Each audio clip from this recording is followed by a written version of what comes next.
Thank you. I'm really delighted to be here and so thankful for the invitation and the chance to visit your really beautiful city. I'd also like to say that I am an involuntary, if I'm a state aid expert, it's involuntarily so. I blame, I don't know, all of you, but mostly the commissioner. Now that she's gone, I can say I blame her, right? So we Americans knew nothing about state aid. That's the amount we wanted to know. And we were sorely disappointed when we all had to learn about state aid. But as I have been forced to learn, so I may as well try and share what I've learned. So today I'm going to talk about the approach that the commission has taken in all the cases so far, why it hasn't worked, where it goes wrong, and how it could go better in the future if the commission were to adopt an approach that's used by the US Supreme Court. Okay, so first of all, what's gone wrong? So in all of the tax state aid cases, up until the recent rulings cases, the commission took a consistent approach, the domestic law reference-based approach. As tax people, we understand this as a tax expenditure approach, right? So you figure out what is the domestic law baseline, find where there's a derogation or a deviation that benefits a selective class, and there's your state aid, okay? This approach works very well most of the time. It is a good approach, okay?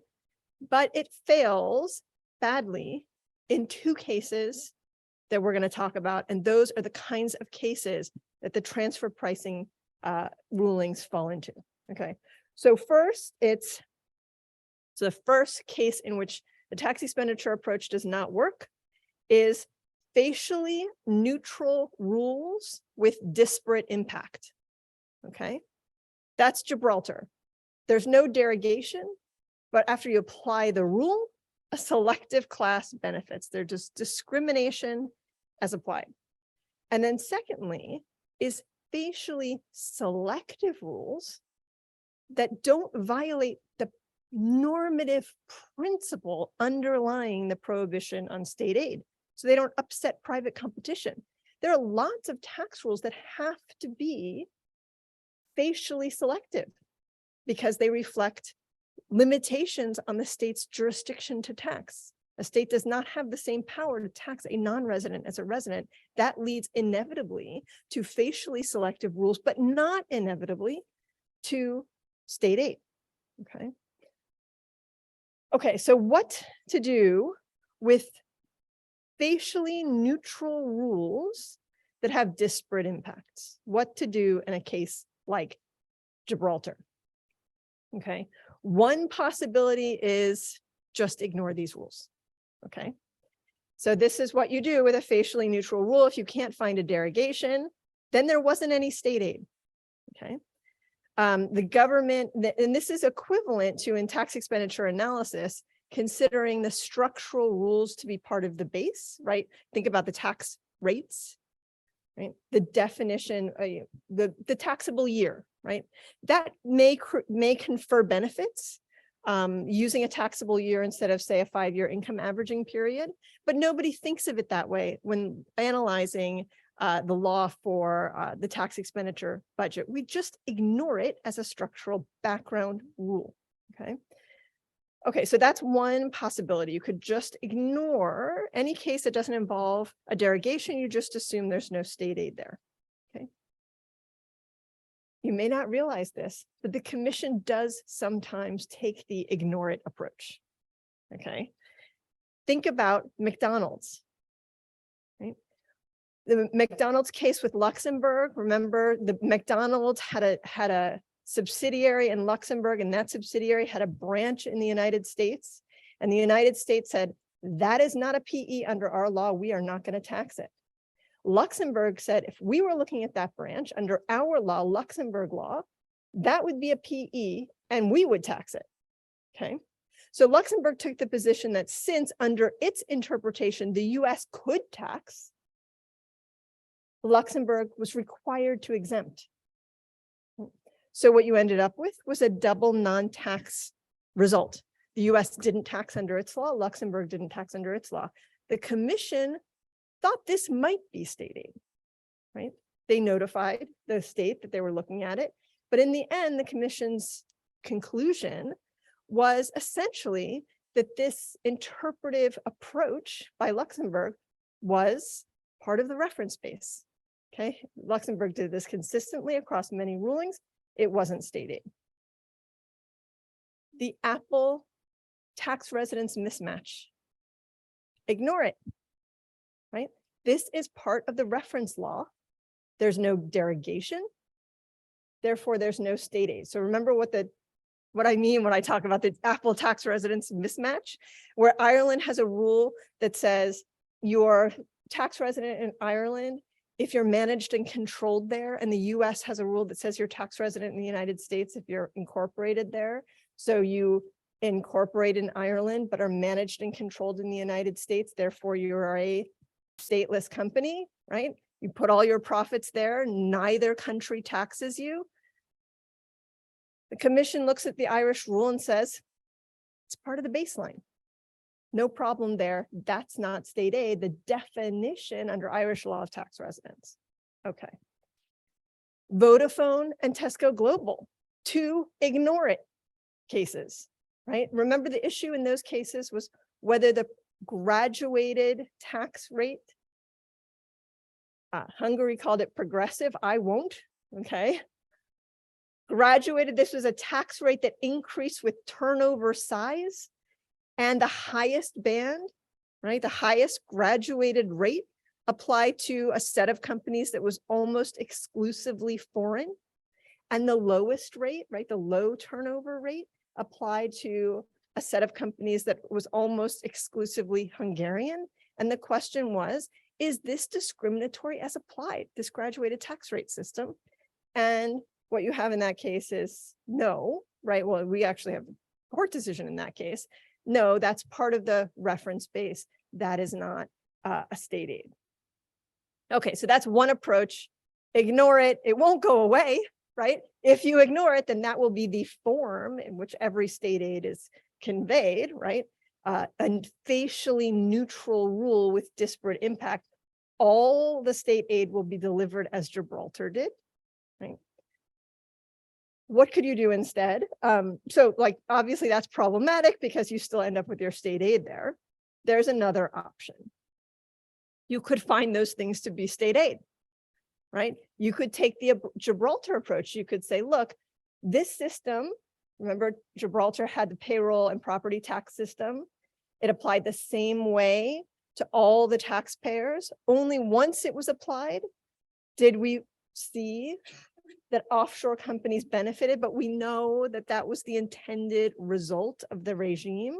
Gibraltar was trying to reproduce a previous ring-fenced subsidy program that had been held to be state aid by the commission. And it used this facially neutral regime to duplicate the impact. Really clever, but not clever enough, right? The commission said, we know what you're doing. We see what you're doing, and you can't. Okay. When that Gibraltar case went to the General Court of the EU, the General Court said, hey, commission, you can't just say that because it has a disparate impact, it's state aid. There has to be a derogation. I don't see a derogation, therefore there isn't state aid. Right? That was a vote for ignore it. But when the case was appealed to the Court of Justice, the Court of Justice said, no, the commission was correct. There's intentional aid here. The system was manipulated to get this result. Undoubtedly it was, right? And so this was state aid. Okay. What do you do with the other kind of case? Okay, so that's the facially neutral, selective as applied. Those are your options. The other kind of case is facially selective, but maybe not conferring, maybe not disrupting private competition. Okay, so here the paradigm case is an apportionment rule or an allocation rule or a source rule, some rule that because of the difference in the state's entitlement to tax the cross-border case versus the domestic case, they have a rule in their legislature, right, in their legislation that is facially selective, but necessarily so. We can't say that just because there's facial selectivity, there must necessarily also be a distortion of private competition. Okay, so what do? Here, you have various options, one of which is the option that the commission took in the recent cases, which is don't use the member states' domestic law as the reference base. Use a different reference base, an external reference base that does not consist of domestic law, but consists of something else. Okay. In the recent cases, this technique goes all the way back to Gibraltar. Okay. Gibraltar is the case I like to refer to as the place where all my problems started. Okay. In Gibraltar, remember, the commission said that it was using a reference base. But what was the reference base? It wasn't Gibraltar law. It was the object and purpose of Gibraltar law, right? So the commission said Gibraltar had the purpose of taxing all companies, but because it didn't achieve that purpose, namely because it exempted offshore companies, it wasn't achieving its object and purpose, and therefore it was conferring state aid. But of course, we know that taxing all companies was far from the actual object and purpose of the Gibraltar regime, which was quite clearly to exempt offshore companies. Okay, so one option is you can use an external reference base, compare what the state actually does, what their law does to this external reference base. And if there's a subsidy relative to the external reference base, call that state aid and then collect it as a recovery action. Okay. And so for Gibraltar, that was object and purpose.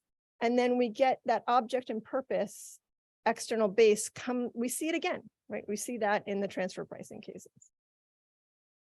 Another possibility for these facially neutral rules is to take a disproportionate impact approach. You just look and see who benefited.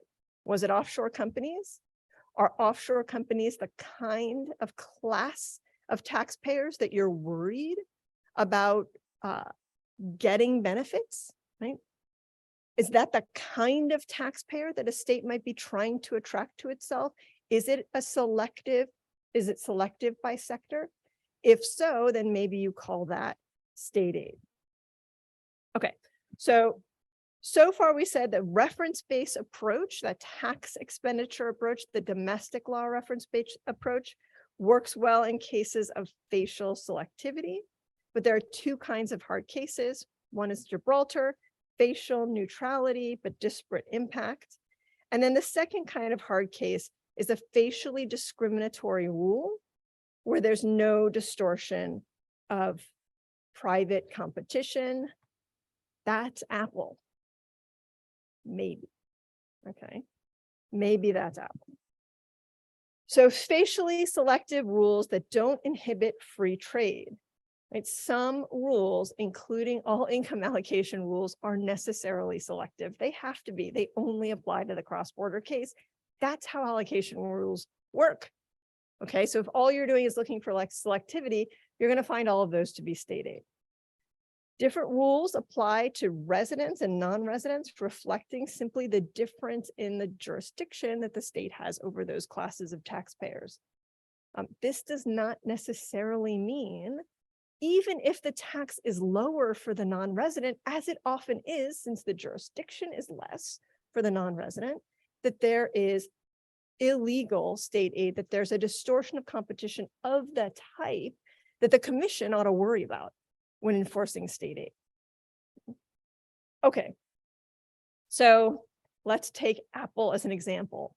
How do we know if Ireland's branch allocation rules confer state aid? They are facially selective. branches get treated differently from resident companies. That's written into the law. And the branch is taxed on less income, right? The scope of the rule is narrower for branches than for domestic companies. But they have to be, right? That scope has to be narrower for branches because Ireland does not have jurisdiction to tax a branch the way it taxes a resident company.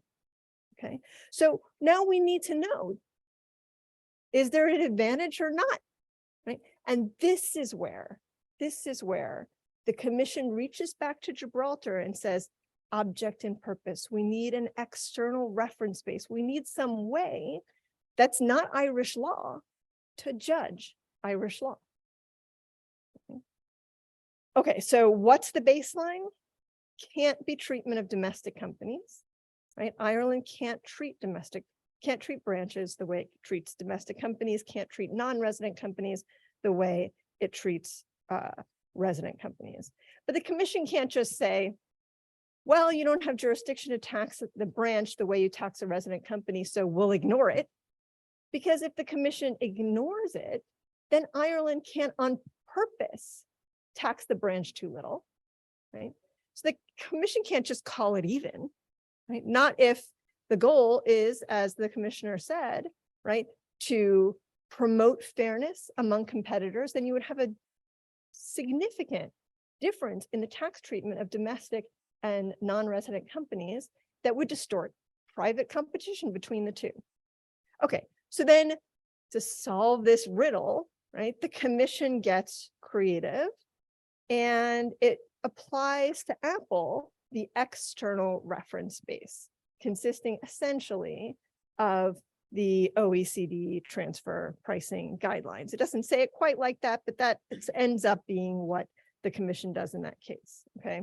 So Ireland claims that although it didn't use the arm's length standard to allocate income to the Irish PE, it used a consistent, apparently one-sided, method that looked to the activities in Ireland, right? So Ireland's defense is, we have a rule. The same rule applies in all the branch cases. It's written into our law. It just looks at the Irish branch and it properly remunerates just the Irish activities. That's what we do. That's what we did. We did it for Apple. We did it for everyone else. And we did it in a fair way. Okay.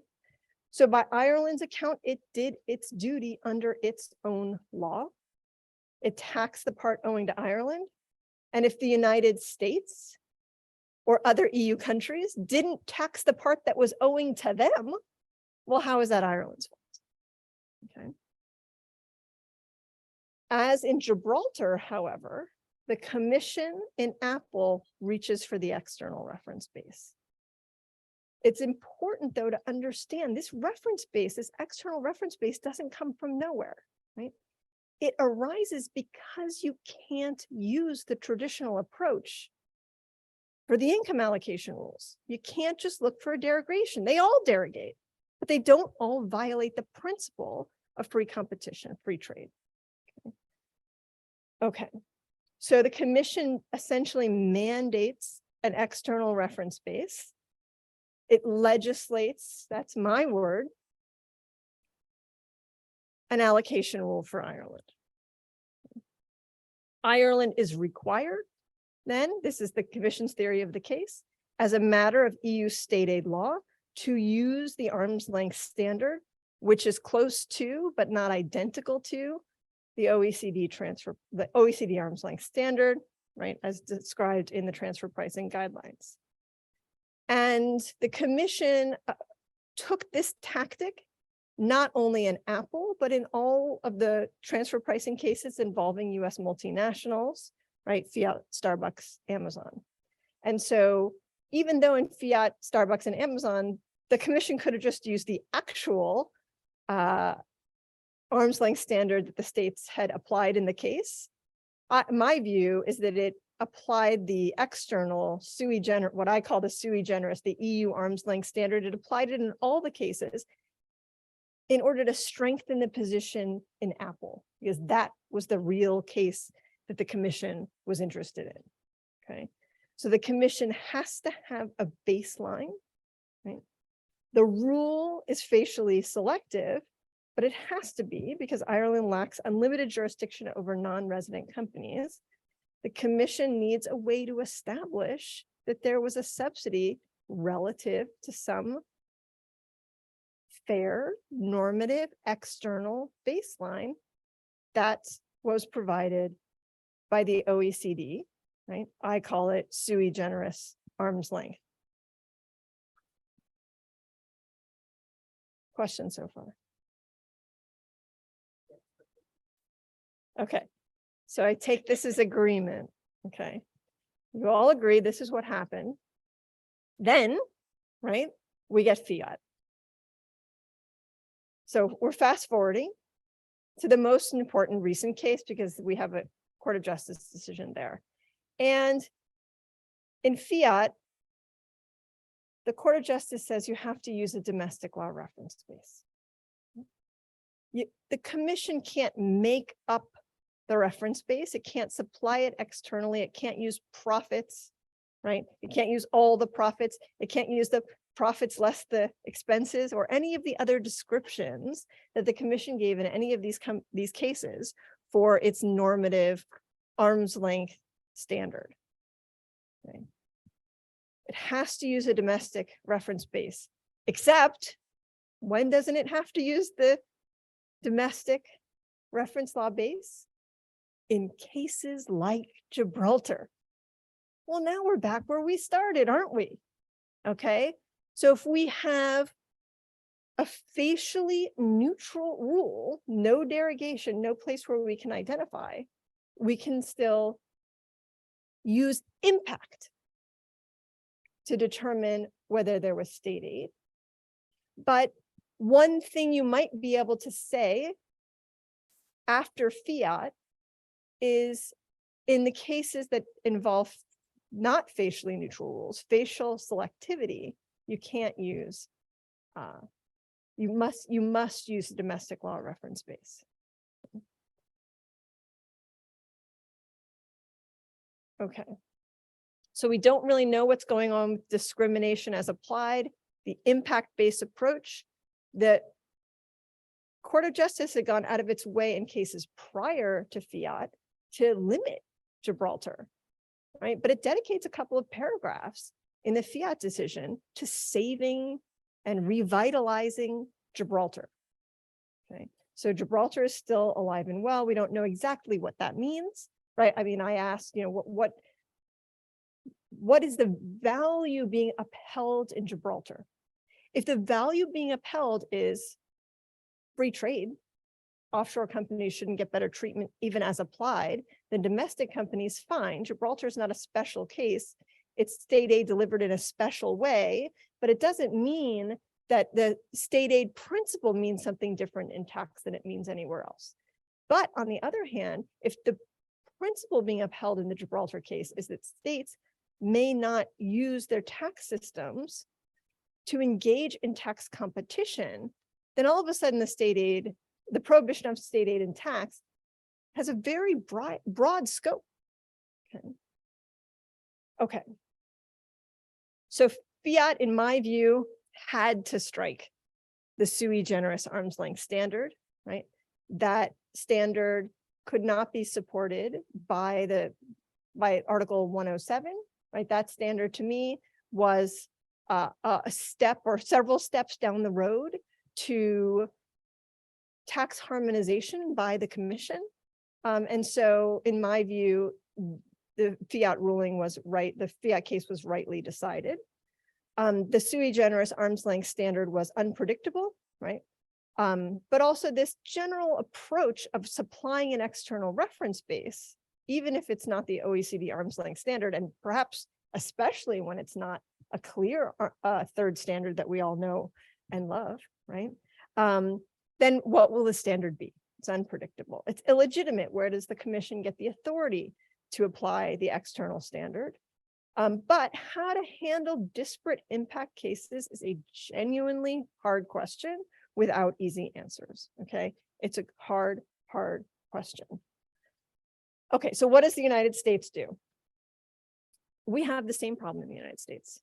We don't have an anti-subsidy rule. We talked about this. We just don't have one. We do, however, have an anti-discrimination rule, which is just the inverse, right, of an anti-subsidy rule. Like, you can't provide tax subsidies. We can't provide negative tax subsidies, right? We can't, the states can't discriminate against cross-border commerce, against non-residents. But we have this exact same problem, which is the states have essentially income allocation rules. We do formulary apportionment. The corporate taxes at the state level in the United States are by formula. The states don't all have the same formula as each other, okay? And states use those formulas to compete, for sure they do. That is, they use those formulas to minimize the tax burden of multi-state companies. And that's maybe not a problem because we don't have an anti-subsidy principle, but what happens if the state wants to use its formula to grab more income, right? To discriminate against the cross-border case relative to the domestic case? That's a situation where the Supreme Court wants to step in and say no. But how, right? There's no reference base. So here's what the Supreme Court does. It asks a hypothetical question. It says, what would happen if all the states use the same income allocation rule? If all the states use that income allocation rule and cross-border commerce pays more tax than domestic commerce, that's discriminatory. Then you're taxing cross-border commerce more than domestic commerce.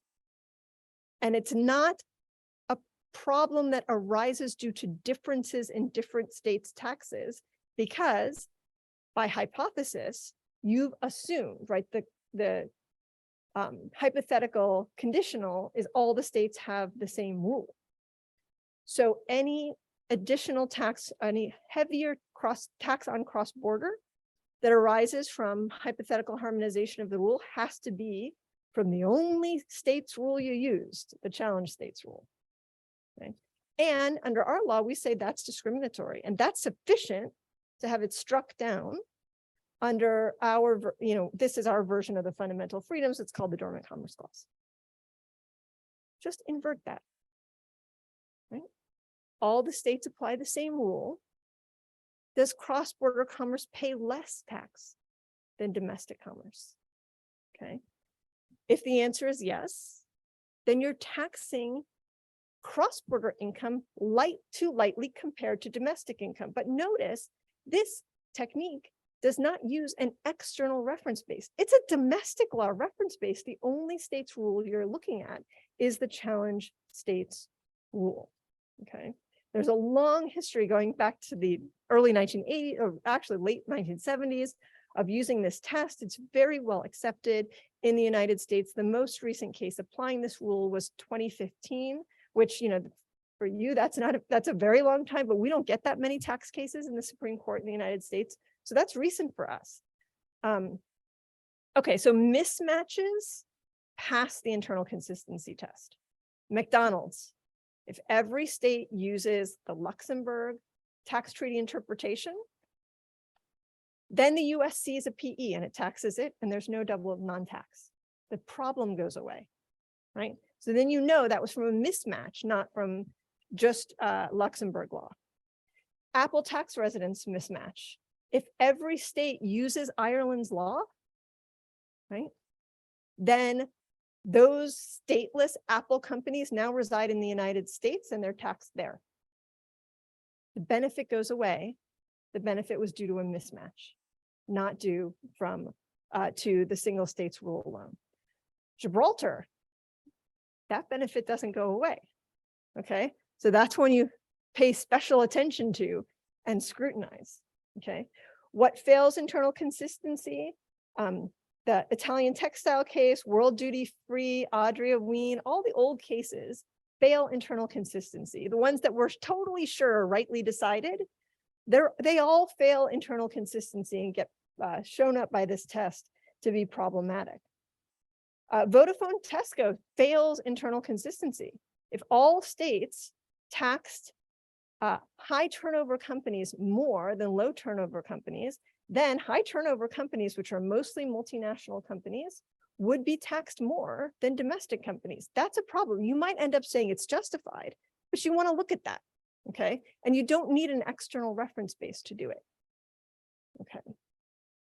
Okay, so then it's the same with allocation rules. And this is why I said Apple's okay, maybe. Because I don't know what the Irish, I don't know how to universalize the Irish rule, the Irish branch allocation rule. So Ireland says, well, we have a one-sided transfer pricing methodology that we apply to branches. Fine. But to universalize it, you need to know what Ireland does with the head office. If it taxes just the income attributable to the branch, but it would pick up the whole residual on the other side, then that would universalize and all the income would be collected somewhere if all the states did it, and it would not be internally consistent. But if Ireland would not pick up the whole other side of that, if it were taxing the head offices, then that's not internally consistent. And if this were the US, right, we would say, the US would just say, well, that's out, right? But here, I think you'd want to just look at it and see whether it's justified. Okay, so that's my bid or my sharing with you today about what the Supreme Court does. You know, the advantages are you don't need to know, you know, think about the UK CFC case. You don't need to know what the main rule is and what the exception is. It doesn't matter. None of that matters when all you're doing is applying internal consistency and checking to see whether the cross-border case is taxed less. It avoids the tax expenditure trap, right? What's included in the baseline. It reliably identifies mismatches, which is important, right? Because otherwise states will not be allowed, or the commission will constrain states' ability to vary their tax systems from each other, thinking that maybe they're conveying state aid. Thank you.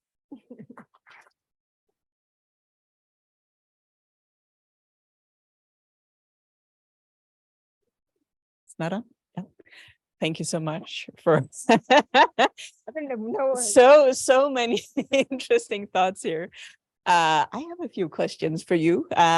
Is there anybody from the floor before I allow myself a few questions? Okay. So I got the idea that when we were talking to Margrethe Vesta earlier, so the idea of using state aid as a measure to curb tax competition between states, right. You're not a huge fan. I mean, you know, yeah. So, well, or if it's going to be a tool to control tax competition, then you have to say so, right? You have to write a regulation that describes what tax competition is impermissible. But as I read your treaty, right, determining the tax is up to the member state. That's not a power that's been conveyed to the EU. Okay, my question would be, so we have so many measures now, no matter where you work with taxes, you will see that you have, or almost every year, you have new measures to sort of curb tax competition. And it's true, we've been focusing a lot on the taxpayers. Now we're moving towards the states. We don't want them to compete. But with all these measures, if we're to justify them, and if we're to justify this global combat against tax competition between states, isn't it also necessary maybe to use state aid as a tool? So I think you can reduce tax competition. I actually agree with the commissioner on this issue. Okay, so what she said in response to my question was that tax competition was a second order effect. I agree. The first order effect, the goal of state aid enforcement is free trade. It's protecting private competition. Now, as part of protecting private competition, you may affect tax competition, right? So if something, so for instance, individual aid always disrupts private competition. So if Apple is the only company that Ireland ever did a one-sided branch profit allocation ruling for, and in every other case it did something more demanding, then that would be individual aid. That's also tax competition, but I would say it fits very comfortably under a traditional interpretation of tax competition. I just don't see where in the treaty, where the treaty provides that the commission can use state aid as an instrument of curbing tax competition in the absence of distortions to private competition, right? Because there's a clear reservation of the tax power to the member states or to the EU, but only in cases of unanimous support by the member states. So it makes perfect sense to me that tax competition being a collective action problem would be pursued at the EU level, but through Article 115, not 107.